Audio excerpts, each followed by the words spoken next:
मैं डॉक्टर चंदन आज आप लोगों को काला मोतिया यानी ग्लूकोमा के बारे में आज चर्चा करूंगा। तो सबसे पहले चलते हैं काला मोतिया के बारे में।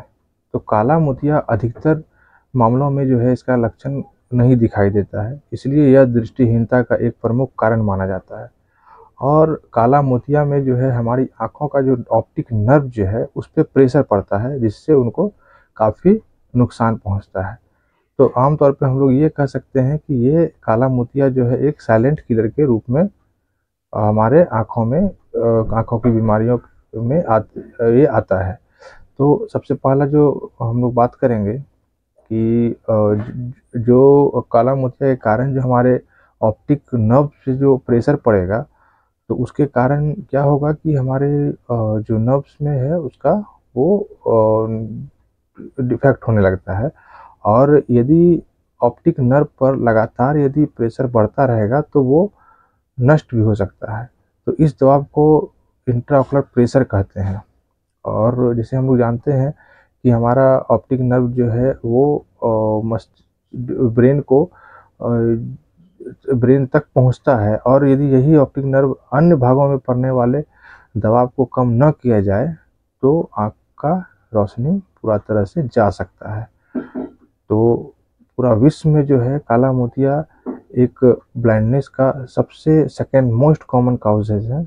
और काला मोतिया के कारण जो है क्या होगा कि ये इससे आँख का रोशनी चला जाता है और उसे दोबारा नहीं रिकवरी किया जा सकता है।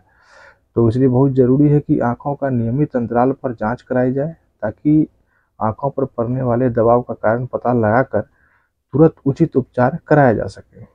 अगर काला मोतिया की पहचान प्रारंभिक चरणों में ही हो जाए तो दृष्टि को कमजोर पड़ने से रोका जा सकता है। काला मोतिया किसी भी उम्र में हो सकता है, लेकिन उम्र दराज लोगों में इसके मामले अधिक होते हैं। तो सबसे पहले हम लोग आप लोगों को बताएंगे कि जो इसके प्रकार जो होता है, ये काला मोतिया बहुत तरह के काला मोतिया इसका प्रकार होता है। तो मोटा मोटी हम लोग 4-5 प्रकार जो होते हैं उनको हम लोग आप लोगों को बताना चाहेंगे।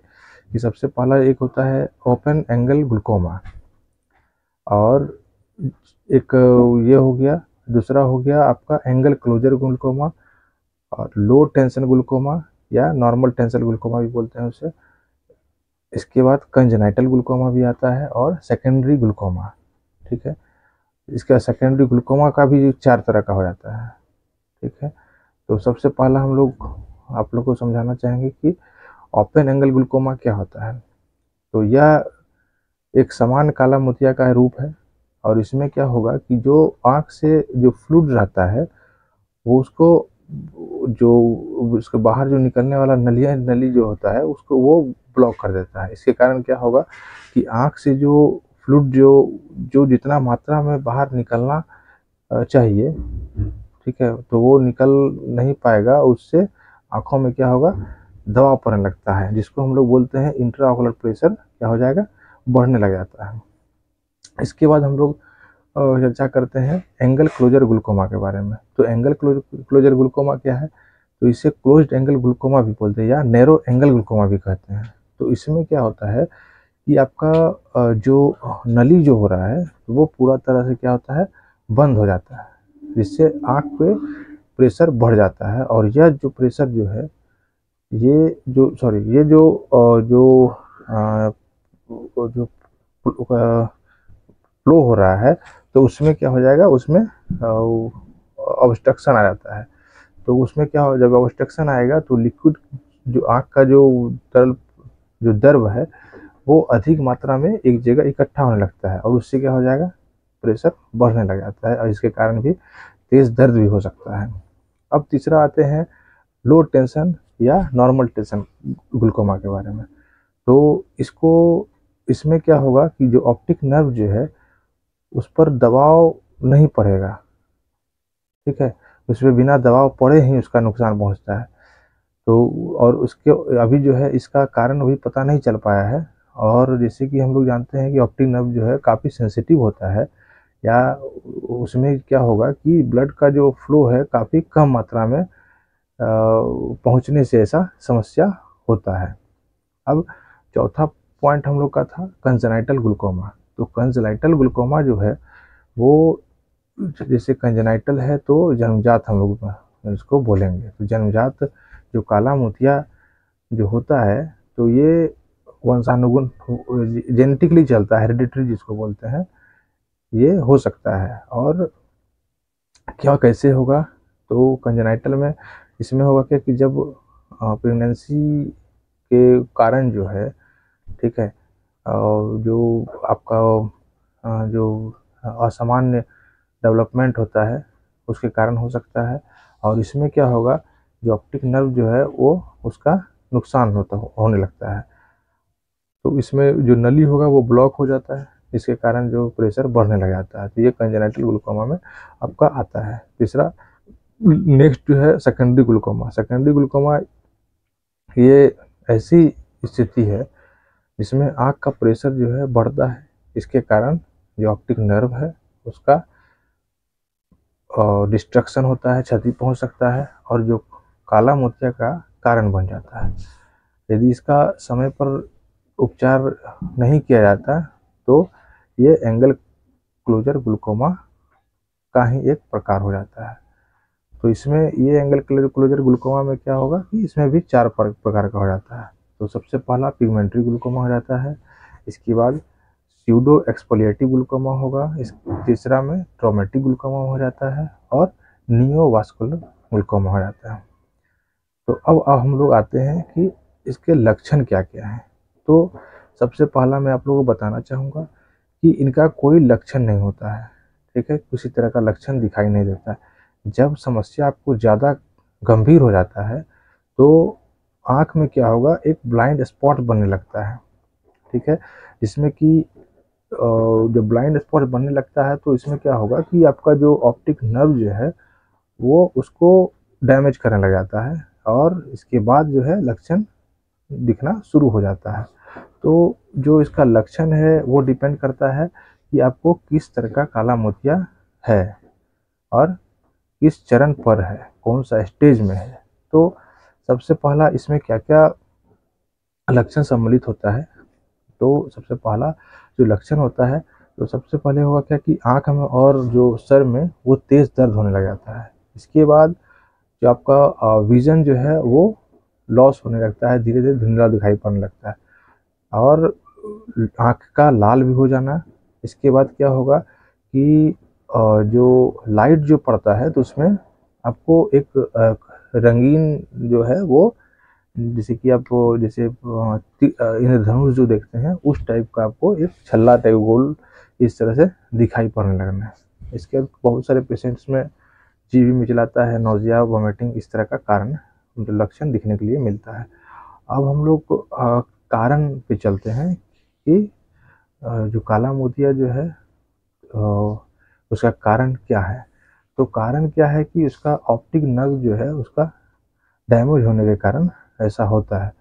तो पहले ही हम लोग चर्चा किए हुए हैं, जब आँख से तरल पदार्थ निकलने की जो प्रक्रिया रहता है उसमें क्या होगा, ऑब्स्ट्रक्शन हो जाता है, रुकावट आ जाता है, तो आँखों में क्या होगा, दबाव पड़ने लगता है।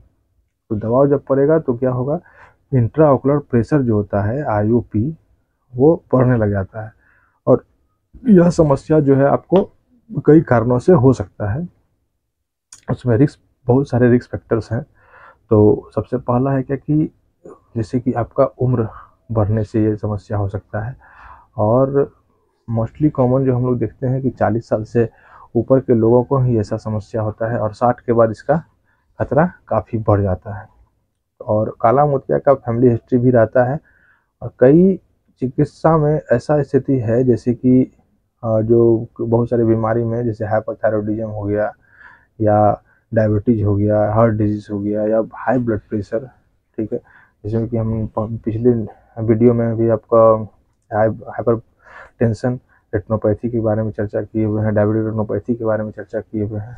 तो इस कंडीशन में या माइग्रेन का सिस्टम भी इसमें बनता है और ये सब आपको के कारण भी ऐसा स्थिति हो सकता है। तो इसके लिए सबसे पहले हम लोग आपको बताना चाहेंगे कि इसके लिए स्पेशली क्या क्या क्या जांच किया जाता है। तो सबसे पहला जो जांच होगा वो टोनोमेट्री किया जाता है। तो टोनोमेट्री में क्या होगा कि आपका आँख का प्रेशर मेजरमेंट किया जाता है।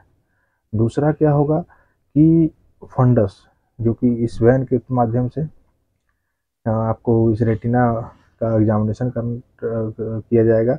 और इसमें क्या होगा कि आपका कितना ये ऑप्टिक नर्व का किस तरह का शेप है और किस तरह का कलर जो ऑप्टिक डिस्क का है वो पता किया जा सकता है। और इसके बाद इसके जांच से भी आपको पता लगाया जा सकता है कि आपका ग्लूकोमा है या नहीं, काला मोतिया है या नहीं। और तीसरा आपका गोनियोस्कोपी होता है। इसके बाद पैकेमेट्री टेस्ट भी होता है। और इसका देखिए, अब उपचार में हम लोग आते हैं तो इसका स्पेशली जो है ट्रीटमेंट जो होता है, सबसे पहला डायग्नोसिस जो यदि निकलता है कि आपको काला मोतिया है और कितना आँख को नुकसान पहुंचा चुका होता है, तो जितना जैसे ऑप्टिक नर्व डैमेज हो चुका होता है इसमें, तो उसको रिकवरी नहीं किया जा सकता है। लेकिन यदि ट्रीटमेंट के द्वारा यदि यदि लक्षण का यदि आपका जो समस्या वो गंभीर होने लग जाता है और यदि ज़्यादा नुकसान हो जाता है, उसको रिकवरी करने में असमर्थ है। और पता चलने के बाद है उसका उपचार मेडिसिन के थ्रू और सर्जिकल के मतलब दोनों तरीके से किया जा सकता है। अब हम लोग चलते हैं कि कौन सी मेडिसिन वगैरह जो होता है वो, उसमें क्या होगा कि बहुत सारे मेडिसिन है आई ड्रॉप्स में, ठीक है। वो स्टेज देखने के बाद उस हिसाब से चलेगा। यदि अर्ली स्टेज में है तो कुछ दवाई आँख में डालकर भी स्टार्ट मतलब कि उसका प्रेशर को कम करने में सहायता करता है। और एक लेजर ट्रेबिकुलोप्लास्टी होता है, ठीक है। तो उसके थ्रू भी जो आँख को शून्य करके आई ड्रॉप जल डाल करके उसमें एक इंटेंसिटी बीम का जो है उसका इस्तेमाल किया जाता है। इसके बाद होगा क्या, ग्लूकोमा फिल्टरिंग सर्जरी होता है इसमें। और स्पेशली अब इतना ये तो आपको बताया गया इसका कि किस तरह से आपको सहायता करेगा सर्जिकल और नॉन सर्जिकल तरीके से। अब हम लोग इसके बचाव के कुछ उपाय बताते हैं। इसमें देखिए क्या होगा, सबसे बचाव के उपाय क्या है कि आप नियमित रूप से अपने आँखों की जांच कराते रहें ताकि सही समय पर डायग्नोसिस के द्वारा उचित उपचार कराया जा सके। इसके बाद रोजाना वर्कआउट करें ताकि इंट्रा ऑकुलर प्रेशर को नियंत्रित किया जा सके। और इसका फिर हम बताना चाहेंगे कि आँखों का सुरक्षा का विशेष ध्यान रखें, क्योंकि आँखों में गंभीर चोट लग जाए या फिर सेकेंडरी ट्रॉमेटिक ग्लूकोमा का कारण बन सकता है। वो आप चेक करने के बाद ही आपको पता चलेगा, ठीक है। इसलिए आपको आँख का सुरक्षा का विशेष ध्यान रखना ही पड़ेगा।